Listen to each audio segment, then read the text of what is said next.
Bom dia a todos. Que a graça e a paz do nosso Senhor Jesus Cristo encha os nossos corações nessa manhã, porque nós temos o privilégio, mais uma vez, de estarmos reunidos em nome de Jesus. E Ele está no nosso meio, Ele está aqui, Ele está aí onde você está me ouvindo, e que esta manhã seja para a glória de Deus, para a exaltação da Sua majestade. Eu preparei algo que gostaria muito que te alcançasse, te enchesse, te transbordasse. São 3 perguntas que eu gostaria de fazer, e que eu sei que você já sabe a resposta, mas vamos compartilhar juntos as respostas para essas perguntas. As 3 perguntinhas são: quem é ele? O que ele fez? E onde ele está? Então, nós sabemos que essas perguntas são referentes ao Senhor Jesus Cristo. Então, quem é ele realmente? Lá no livro de João, Evangelho de João, capítulo 1, versículo 14, está escrito assim: e o Verbo se fez carne e habitou entre nós, cheio de graça e de verdade. E vimos a sua glória como a glória do unigênito do Pai. Então, Verbo encarnado de Deus, Filho de Deus, a própria palavra de Deus vinda sobre toda a terra para ministrar ao coração dos homens aquilo que estava no coração de Deus Pai, ou seja, a respeito da salvação, uma boa nova, uma novidade maravilhosa. Ele enviou o Verbo, a sua palavra. Jesus Cristo é conhecido como o Verbo de Deus. Mais uma resposta para essa pergunta de quem é ele? Mateus 1, 23 diz assim: eis que a Virgem conceberá e dará à luz um filho, o qual será chamado Emanuel, e traduzido significa Deus conosco. Junto, aqui, perto, onde você está, onde eu estou, ele é no presente. Então, Emanuel significa Deus conosco. Então, nós não estamos sós, meus irmãos, minhas irmãs. Nós estamos acompanhados, nós estamos juntos. Podemos pensar até, nós estamos de mãos dadas com Jesus. Podemos pensar além, nós estamos muitas vezes no colo de Jesus. Porque muitas vezes nós necessitamos de ser carregados por eles devido às dificuldades deste mundo. Então, quem é ele? Ele é o Verbo encarnado. Quem é ele? Ele é o Deus conosco, o Deus Emanuel. Mas o que ele fez? A nossa segunda perguntinha. O que ele fez? Vamos ver algumas coisas que ele fez? Mateus 8, 24 a 27, diz que ele estava num barco, e começou um vento, e começou o mar a ser agitado. E o que ele fez em relação a isso?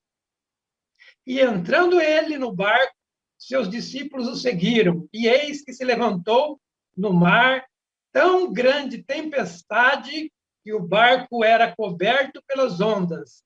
Ele, porém, estava dormindo, despreocupado com o que estava acontecendo. Os discípulos, pois, aproximando-se, o despertaram, dizendo: salva-nos, Senhor, porque estamos perecendo. Ele lhes respondeu: por que temeis, homens de pouca fé? Então, levantando-se, repreendeu os ventos e o mar, e seguiu-se uma grande bonança. E aqueles homens se maravilharam, dizendo: que homem é este que até o vento e o mar lhe obedecem?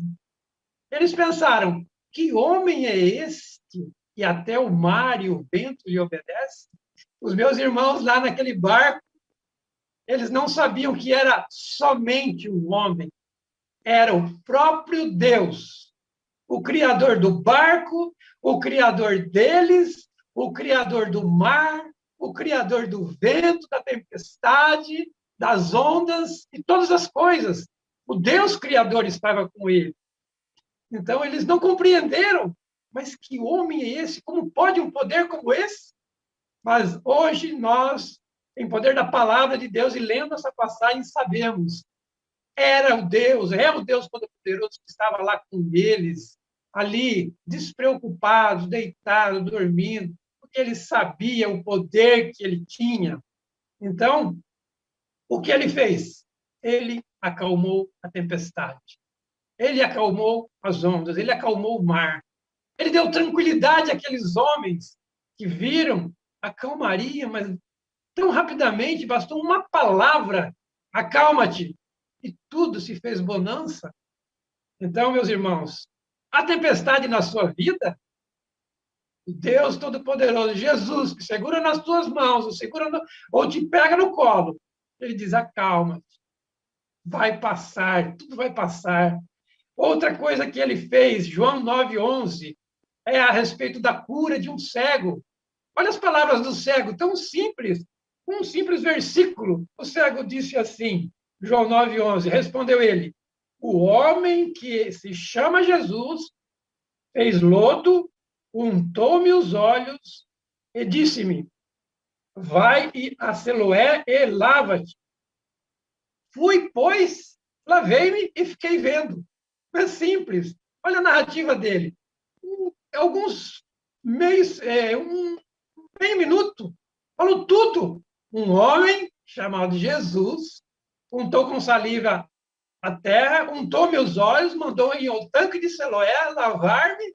Eu fui, obedeci, estou vendo. Mais uma obra de Jesus. Então, o que ele fez? Ele acalmou a tempestade, ele acalmou as ondas, ele curou um cego, um entre tantos e muito mais. O que mais que ele fez? Olha, em Lucas 9:16, está falando mais de uma grande obra que homem por si mesmo jamais poderia fazer. Né?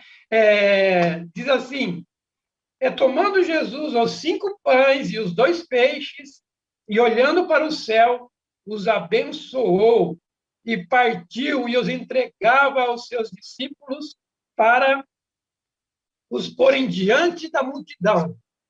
Todos, pois, comeram e se fartaram, e foram levantados do que lhes sobrou 12 cestos cheios. Ora, 5 pães e 2 peixes, e depois sobrou 12 cestos cheios, e uma multidão de 5.000 homens alimentados, fora as mulheres e as crianças. Alguma coisa aconteceu aí.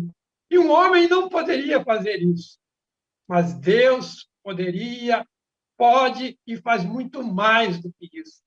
Então, meus irmãos, para que nos preocuparmos se temos um Deus tão poderoso e tão maravilhoso, que opera prodígios, maravilhas e sinais? O que mais que ele fez? Algo que jamais alguém poderia fazer, se não for da parte de Deus. João 11:43-44 diz que ele ressuscitou um morto. Uma pessoa morta 4 dias. E ele chamou e ele saiu da cova. E tendo dito isso, clamou em alta voz, Lázaro, vem para fora. Quem poderá resistir a um chamado de Jesus? Lázaro, vem para fora.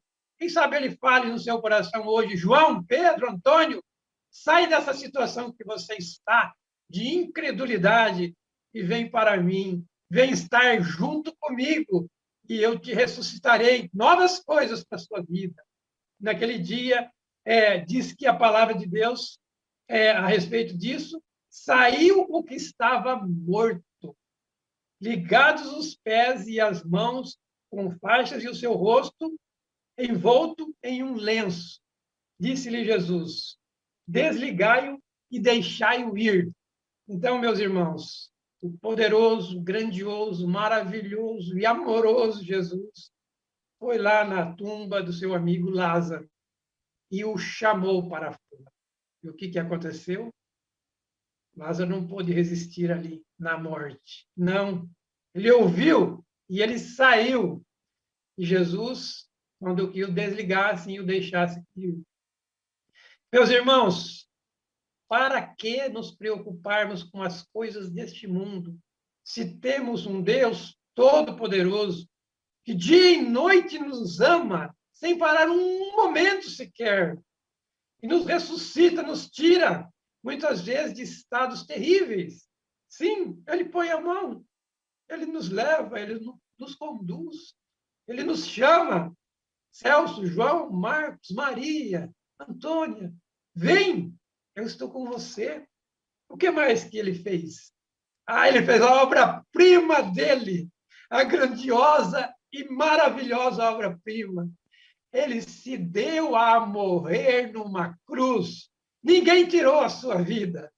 De maneira nenhuma ele disse isso. Eu é que a dou. Eu estou doando a minha vida numa cruz. Ele disse isso. Mateus 27, de 50 a 52, tem uma breve narrativa sobre esse momento de entrega grandiosa da vida de Jesus. Mais uma resposta para a pergunta: o que ele fez? Resposta: ele se deu na cruz a morrer. De novo bradou Jesus com grande voz e entregou o Espírito. Esse foi o momento que ele morreu, pregado ali na cruz. Nesse momento, ele morreu. Eis que o véu do santuário se rasgou em dois, de alto a baixo. A terra tremeu, as pedras se fenderam, os sepulcros se abriram, e muitos corpos de santos que tinham morrido foram ressuscitados. Então, meus irmãos, esse momento portentoso que toda a humanidade aguardava, sim, de salvação eterna, porque quando o nosso Deus criou o homem e no paraíso ia todos os dias ter com ele, é porque ele ama a sua obra grandiosa da criação, o homem, e queria estar instruindo diariamente, estar junto, tendo comunhão, tendo alegria, comentando as coisas com Adão ali. Mas, então, como eu dizia, a obra-prima da criação de Deus, o homem, Deus estava, como nós poderíamos imaginar, ansioso para restaurar essa comunhão maravilhosa. E pagou o preço que foi necessário. O Senhor deve ter pensado: eu vou pagar o preço que for necessário. Eu amo o homem, a minha criação, eu quero reatar com ele a comunhão. E aí, então, enviou Jesus, e Jesus morreu numa cruz, entregou-se para morrer. Ninguém tirou a vida dele. Não. O que mais que Jesus fez? Apenas morreu? De maneira nenhuma. Ele ressuscitou. Sim, Lucas 24, 6. Ele não está aqui, mas ressuscitou. O anjo falou às mulheres que iam lá para ungí-lo com óleo. Ressuscitou. Então, ele morreu e ele ressuscitou. E nós, diz a palavra, morremos com ele, ressuscitamos com ele, fomos comprados por alto preço, o preço do seu próprio sangue. E nós hoje estamos numa posição maravilhosa, por causa da grande obra dele, de Jesus Cristo. Morreu, ressuscitou. O que mais que ele fez? Sim, a nossa segunda pergunta tem mais respostas. Ele está, como diz Atos 1:9, subiu aos céus, está sentado à direita de Deus Pai. Morreu, ressuscitou, ascendeu aos céus. Diz lá em Atos 1:9, tendo ele dito essas coisas, foi levado para cima. Enquanto eles olhavam, e uma nuvem o recebeu, ocultando dos seus olhos. Uma nuvem o recebeu, ocultando dos seus olhos. Vocês lembram da nuvem lá no deserto, quando o faraó perseguia o povo de Israel? Uma nuvem ia à frente, dando o caminho? Sim, provavelmente a mesma nuvem. Chama-se glória de Deus, presença de Deus.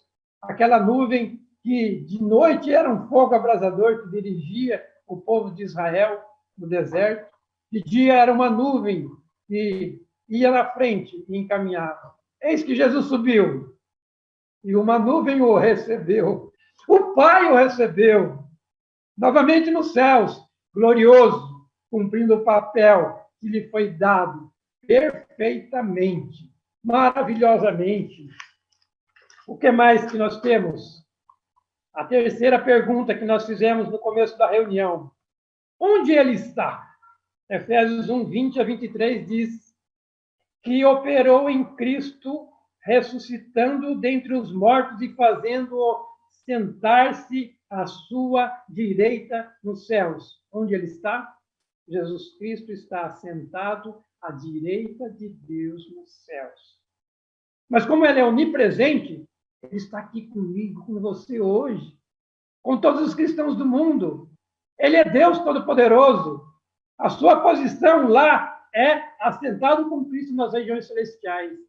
Mas nós podemos contar com ele hoje, porque não podemos compreender muito bem isso, mas é uma verdade absoluta.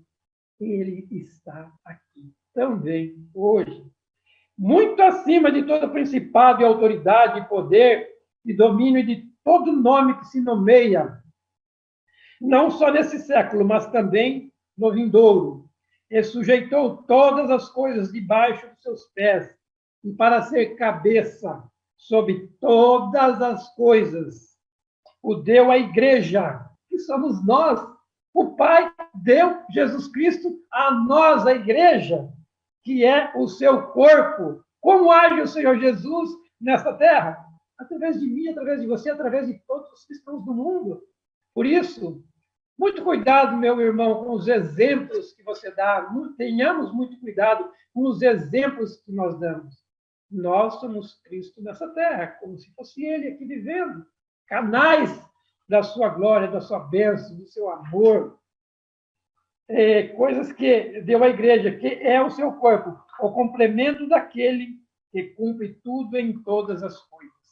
Meus irmãos, o Senhor Jesus quer essa comunhão perfeita. E nós necessitamos estar com o coração aberto para isso. Já partindo para o encerramento, mas ainda além dessas 3 perguntinhas, eu gostaria de acrescentar mais 2.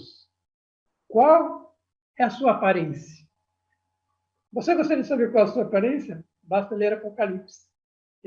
Apocalipse 1:13. E no meio dos candeeiros, um semelhante ao Filho de Homem, vestido com uma roupa talar, e cingido à altura do peito com um cinto de ouro, e a sua cabeça e cabelos eram brancos como a lã branca, como a neve, e os seus olhos como chamas de fogo, e os seus pés semelhantes ao bronze latão reluzente que quando for refinado numa fornalha, e a sua voz como a voz de muitas águas. Meus irmãos, essa é a figura de Jesus, essa é a imagem de Jesus. Quando nós chegarmos lá, nós podemos vislumbrar isso. O nosso Senhor Jesus Cristo, todo-poderoso e maravilhoso, com uma aparência de Deus, divina, maravilhosa, grandiosa. E o que mais nós podemos perguntar? Qual o seu legado? O que ele nos deixou? Ele nos deixou, meus irmãos, a vida eterna. E encerro com esse texto de Apocalipse 21. A vida eterna, não somente num lugar maravilhoso. A vida eterna num lugar maravilhoso com Ele, para conversarmos, para comentarmos tantas coisas.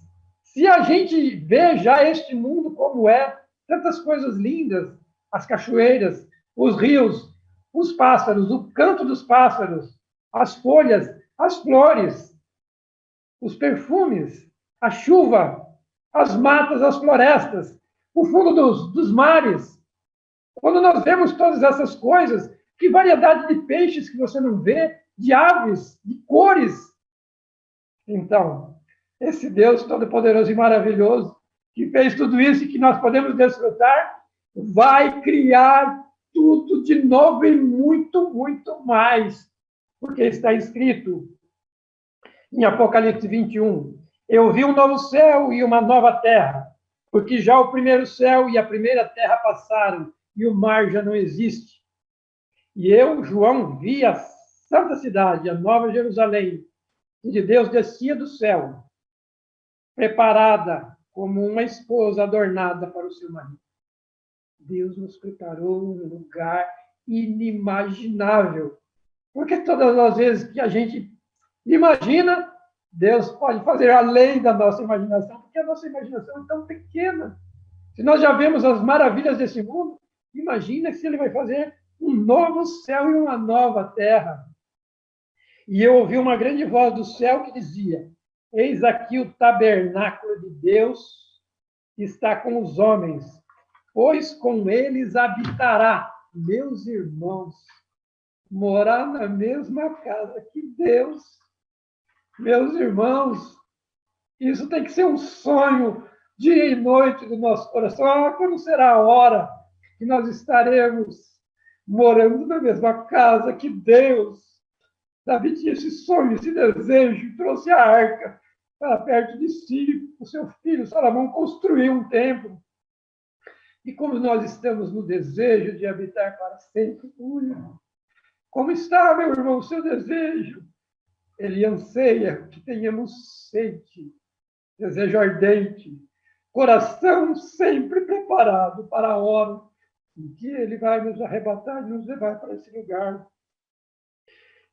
Habitará e eles serão o seu povo. E o mesmo Deus estará com eles. E será o seu Deus. Aleluia. Louvado seja o nome do Senhor.